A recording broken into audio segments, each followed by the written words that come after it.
Assalamualaikum warahmatullahi wabarakatuh. Perkenalkan, kami dari kelompok 10 yang beranggotakan saya sendiri, Gina Nilandari Mukni, kemudian Bayu Dwi Permana, Milena Tael, dan Ahfi Al-Maliki akan mempresentasikan jurnal yang berjudul Total Asam dan Bakteri Asam Laktat Salami Daging Kelinci dengan Lama Fermentasi yang Berbeda. Yang pertama adalah pendahuluan. Daging merupakan salah satu sumber pangan protein hewani yang banyak digemari oleh masyarakat dan selalu meningkat konsumsi setiap tahunnya. Produk olahan daging antara lain seperti nugget, bakso, dendeng, kornet, abon, dan sosis. Prinsip pembuatan sosis meliputi penggilingan, pencampuran daging dengan bumbu, pengisian ke dalam selongsong, pengukusan, dan penyimpanan. Namun terdapat cara lain dalam pengolahan sosis, yaitu dengan proses fermentasi oleh bakteri asam laktat yang disebut dengan salami. Salami itu merupakan sosis mentah yang difermentasi dengan melibatkan bakteri asam laktat untuk membuat produk menjadi lebih awet dan dapat meningkatkan cita rasa produk dengan karakteristik bertekstur kasar, berwarna kecoklatan, dan memiliki flavor bawang putih dan rempah-rempah.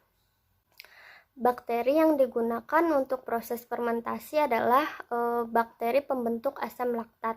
Di antaranya starter yogurt dengan kombinasi dari Lactobacillus bulgaricus, Streptococcus thermophilus, dan Lactobacillus acidophilus. Salami biasanya dibuat dari daging sapi, babi, dan ayam. Namun pada jurnal ini menggunakan daging kelinci. Karena daging kelinci memiliki manfaat kesehatan, yaitu mengandung lemak yang sedikit dibandingkan dengan daging ayam dan daging sapi, dan kandungan protein yang terdapat pada daging kelinci lebih tinggi dari sumber daging ternak lainnya. Sosis difermentasi menjadi salami merupakan suatu upaya dalam mengawetkan dan memperpanjang umur simpan daging kelinci. Proses fermentasi oleh bal dapat menghasilkan asam yang dapat menghambat tumbuhnya bakteri pembusuk, serta dapat mengurai komponen kompleks dalam daging menjadi lebih sederhana, sehingga dapat meningkatkan daya cerna.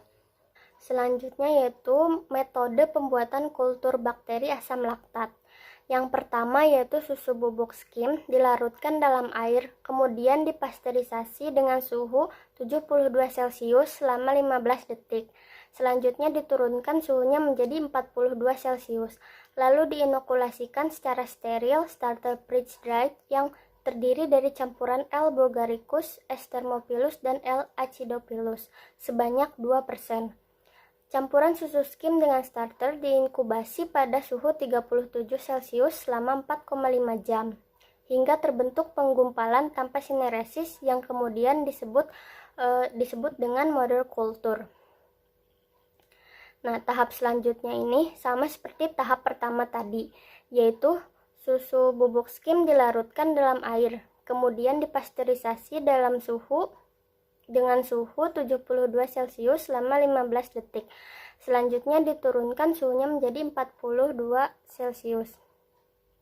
Kemudian diinokulasikan secara steril model kultur sebanyak 5%. Campuran susu skim dengan model kultur diinkubasi pada suhu 37 Celcius selama 4,5 jam hingga terbentuk penggumpalan tanpa sineresis. Kultur bakteri asam laktat kemudian dihitung populasinya dengan ditumbuhkan pada media MRSA dan diinkubasi dengan suhu 37 Celcius selama 48 jam. Kultur bakteri asam laktat digunakan untuk bahan pembuatan salami apabila populasi telah mencapai 108 CFU per mili. Selanjutnya adalah pembuatan salami daging kelinci. Pembuatan salami daging kelinci mengacu pada metode yang telah dilakukan oleh peneliti sebelumnya dengan modifikasi jenis kultur yang digunakan. Untuk bahan utama yang digunakan berupa daging kelinci dan lemak sapi dengan perbandingan 4:1 dengan cara dihaluskan kemudian dibekukan.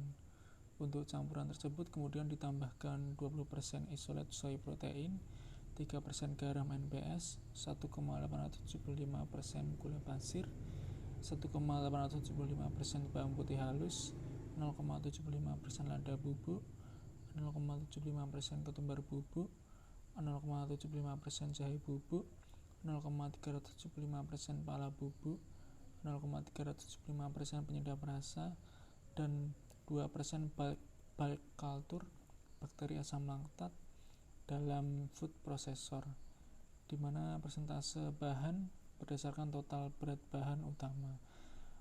Adonan salami diisikan ke dalam selongsong berbahan plastik polietilen atau PE dengan ukuran diameter 45 mm, panjang 14 cm, dan berat 70 gram. Salami selanjutnya dilakukan conditioning selama 24 jam pada suhu ruang, kemudian dilanjutkan dengan proses fermentasi pada suhu ruang selama 6 jam, 12 jam, 18 jam, dan 24 jam. Selanjutnya adalah pengumpulan data. Parameter uji yang dilakukan yaitu total asam dan bakteri asam laktat.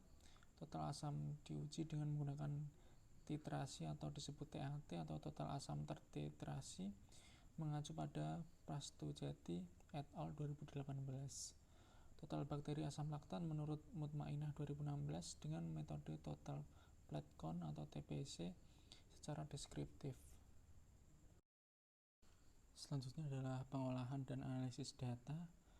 Data hasil pengujian parameter salami yang meliputi kadar air, nilai aktivitas air, daya ikat air, dan tekstur dianalisis statistik dengan menggunakan uji parametrik analysis of variance atau ANOVA pada taraf signifikansi 5%. Apabila terdapat pengaruh, maka dilanjutkan dengan menggunakan uji wilayah ganda atau Duncan Multiple Range Test DMRT.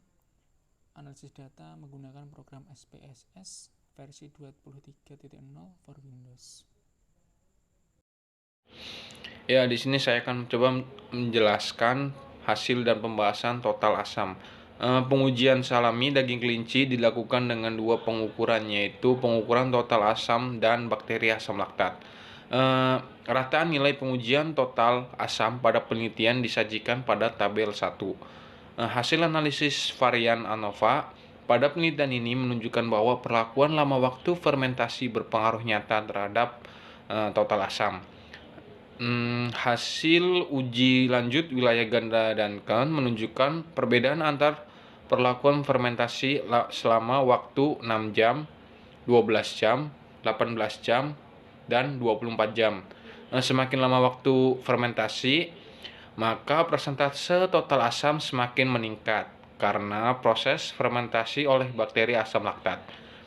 Seiring tinggi persentase total asam, maka pH pun menurun. Bakteri asam laktat memecah karbohidrat menjadi senyawa asam pirufat yang selanjutnya mengalami reduksi oleh NADH2 menjadi asam laktat. Sering meningkatnya asam laktat akan diikuti peningkatan H+, sehingga turunnya nilai pH. Jumlah karbohidrat pada daging kelinci sangat sedikit, sehingga penambahan bumbu seperti gula dapat membantu proses fermentasi oleh BAL berlanjut dan menghasilkan total asam yang meningkat.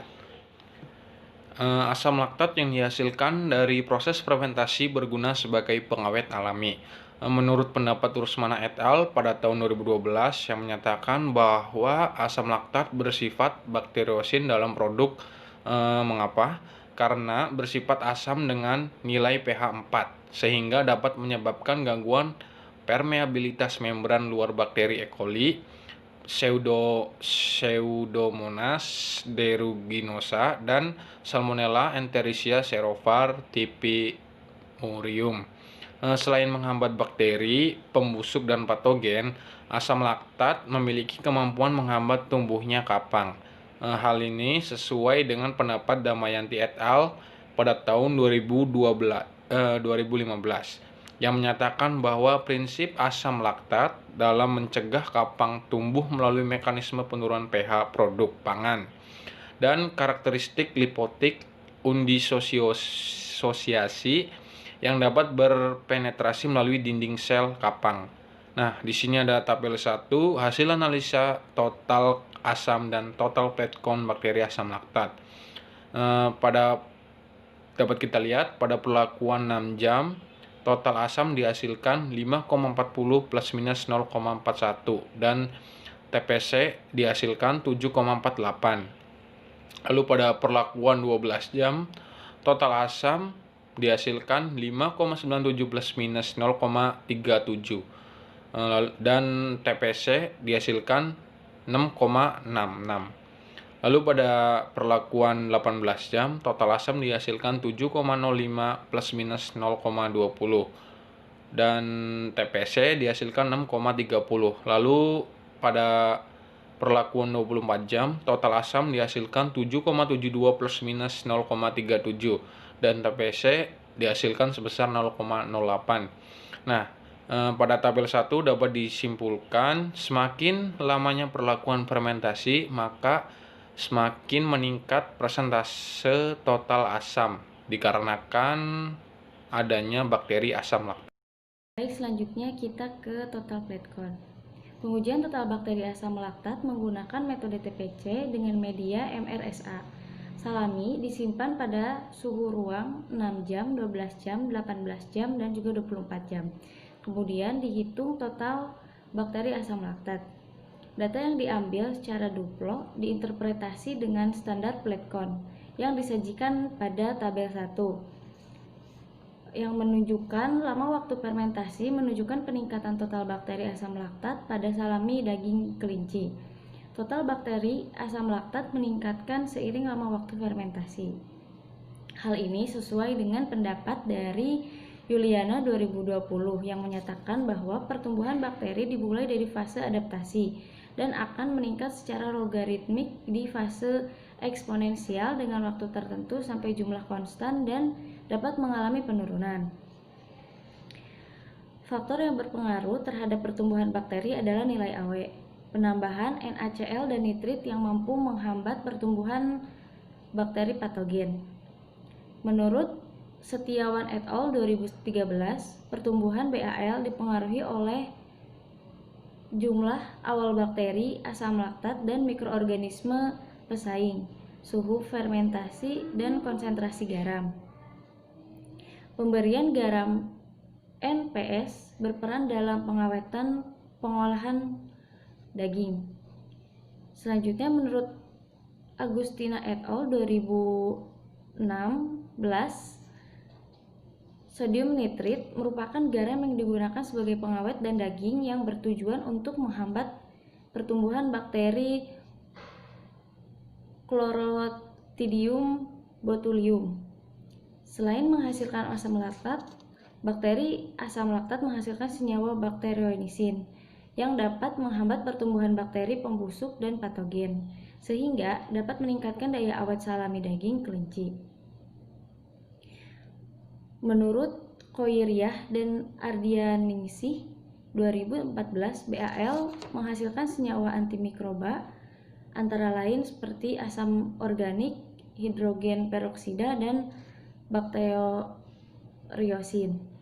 Hal ini sesuai dengan pendapat dari Harmian et al. 2012 yang menyatakan bahwa selain menghasilkan asam laktat, BAL menghasilkan metabolik sekunder yang bersifat antimikroba pada bakteri garam negatif, sehingga dapat memperpanjang umur simpan produknya. Hal ini didukung oleh bakteriosin, merupakan protein hasil metabolit ekstraseluler yang memiliki spektrum yang luas dalam menghambat pertumbuhan bakteri pembusuk dan juga bakteri patogen.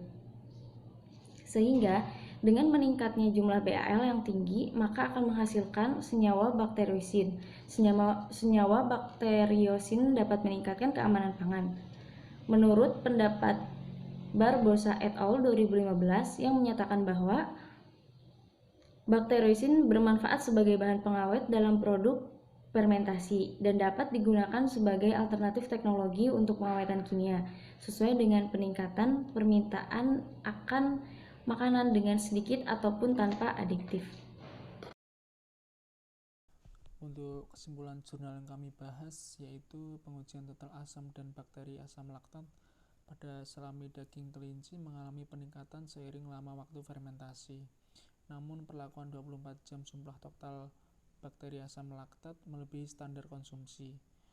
Formulasi terbaik pada salami daging kelinci secara menyeluruh yaitu dengan lama waktu yang fermentasi 18 jam karena memiliki total asam yang banyak dan jumlah total bal yang masih sesuai standar konsumsi. Cukup sekian presentasi dari kelompok kami. Apabila ada kesalahan kami mohon maaf yang sebesarnya. Sekian dan terima kasih. Wassalamualaikum warahmatullahi wabarakatuh.